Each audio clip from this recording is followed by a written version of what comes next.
สบายดีมื้อนี้ก็สิมาเว้าเรื่องสินเนาะสินไม้สะพายเฮาไปขายสินมื้อนี้หักบ่ได้ขายเอามาคือราคามันถือได้นี่แบบนี้แบบที่ราคา40,000กีบแล้วก็แบบห้างราคา26,000กีบหักของข่อยนี่เพิ่นยังว่ายังห่างโพยังทีบ่โพตัวราคา40หั่นนะ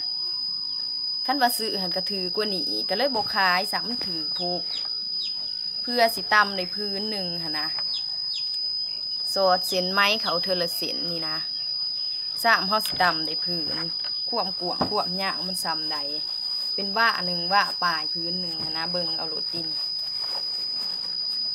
เพื่อสิตำในพื้นหนึ่งนั่งตำจนกดด่านจนแตกหยอเบิดว่าซะเพื่อสิได้พื้นก็เข้าใจอยู่หรอกว่าย่ามนี่มันย่ามฝนเบิดย่ามง่าเนี่ยเนาะคนหันกระเศร้านุงศิลแหละคนนุงศิลแต่ย่ามง่า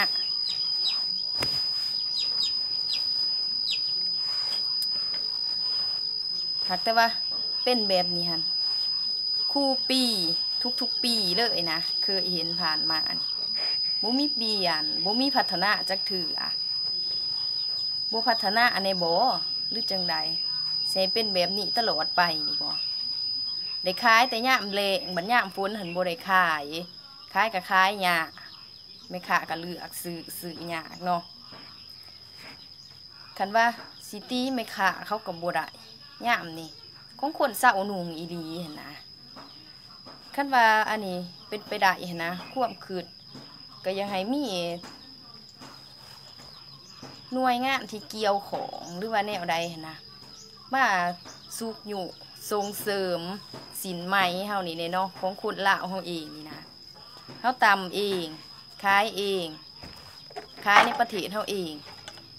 สินไผสิมานุงน้ำเฮาคันบ่แม่นคนลาวเฮาเองนี่นะนุง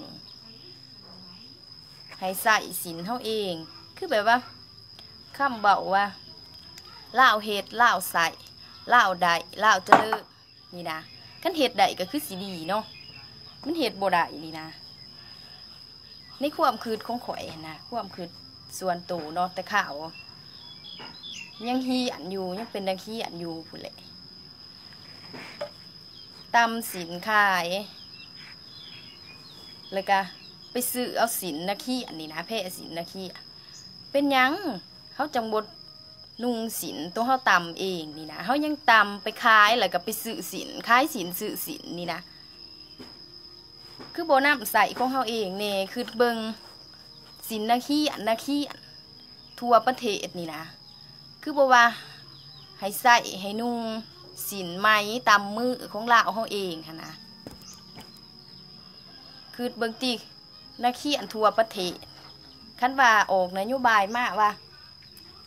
ให้นักเรียนนักศึกษาบ่เครื่องแบบครูอาจารย์แล้วก็พนักงานของการรัฐเอกชนอย่างนี้นะให้นุ่งสินไหมเป็นเครื่องแบบมาศึกษาให้นุ่งสินสิเป็นสินฝ่ายหรือว่าสินไหมสีใดแบบใดก็ว่ามาผู้ตำก็ได้ตำขายหั่นนะก็ได้ตำเลยคือเบิ่งติคนทั่วประเทศแห่งหลายแต่ว่าเป็นยังมันสิบ่ได้ขายคือสิพัฒนาเนาะคนว่าเป็นแนวเรียนนะอันนี้ที่เป็นจังสิบุพัฒนาจะถือจะให้ส่งเสริมของคนละเขาเองเนาะคันว่าเป็นจังสันใดคือสิดีชีวิตก็คือสิเจริญขึ้นกว่านี้อันนี้อีหยัง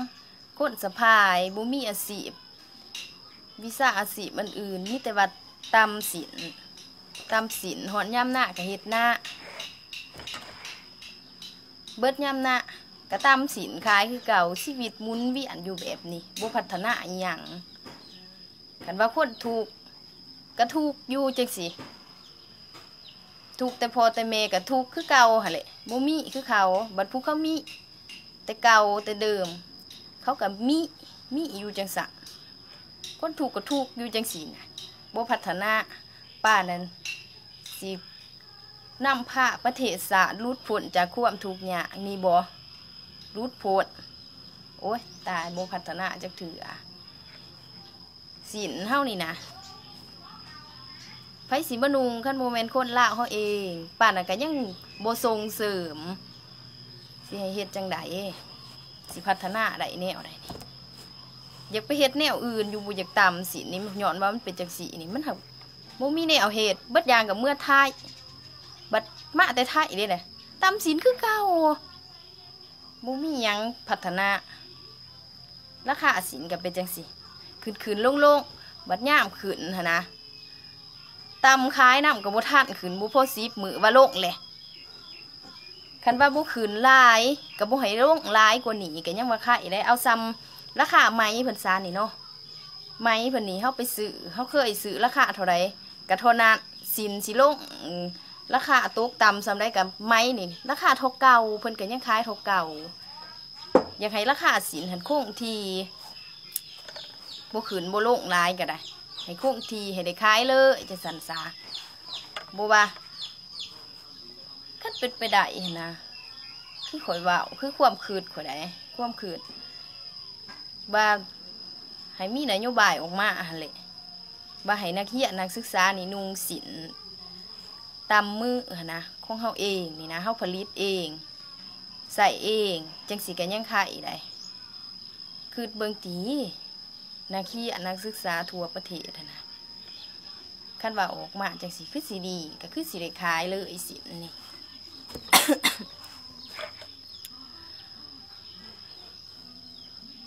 บ่มีหยังสิเว้าหลายก็มีแต่ว่าคันว่าคือกันนะก็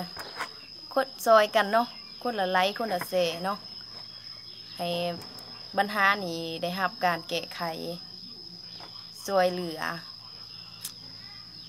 แล้วก็คันว่าเว้าผิดพลาดแนวใดก็ขอโทษขออภัยเนาะย้อนว่าหูเท่าบ่ถึงการเว้าออกมานี่ก็เว้าออกจากความคิดความรู้สึกของ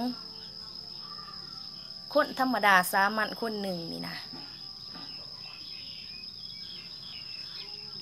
ก็ขอฝากไว้ซ้ำนี้เนาะ